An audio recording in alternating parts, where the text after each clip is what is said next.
Bonjour et bienvenue dans Paroles d'encouragement, présentée par Kenania Lando. Bonne écoute. Bonjour. L'espérance ne trompe point. Romains, le chapitre 5, le verset 5. Or l'espérance ne trompe point, parce que l'amour de Dieu est répandu dans nos cœurs par le Saint-Esprit qui nous a donné. Il arrive que le mot du vocabulaire chrétien n'ait pas la même signification que dans la vie courante.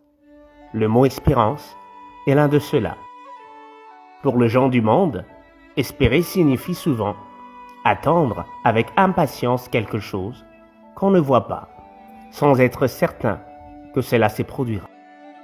L'espérance chrétienne aussi se tourne vers quelque chose qu'on ne voit pas, comme Paul nous le rappelle dans Romains 8, 24.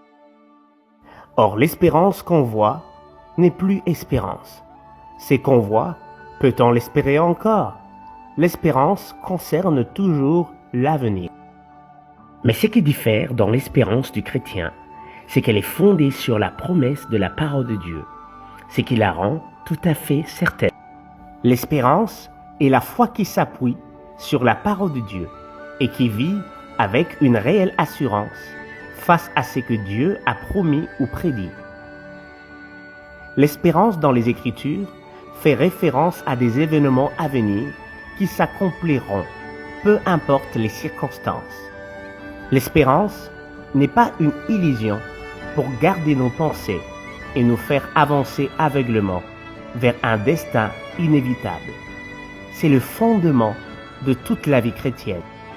Elle représente une ultime réalité. Parce que l'espérance du chrétien se fonde sur la promesse de Dieu, elle ne peut jamais conduire à la honte ou la déception. L'espérance sans la promesse de Dieu est vide et futile.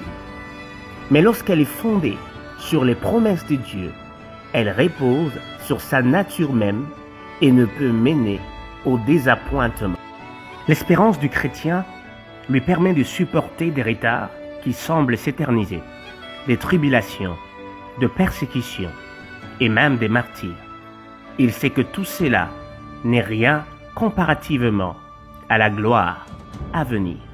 Espérons en l'Éternel. Merci d'avoir suivi cette vidéo. Si vous avez été béni par ce message, merci d'aimer la page, nous laisser un commentaire et aussi le faire bénéficier à vos proches. Que Dieu vous bénisse et à très bientôt.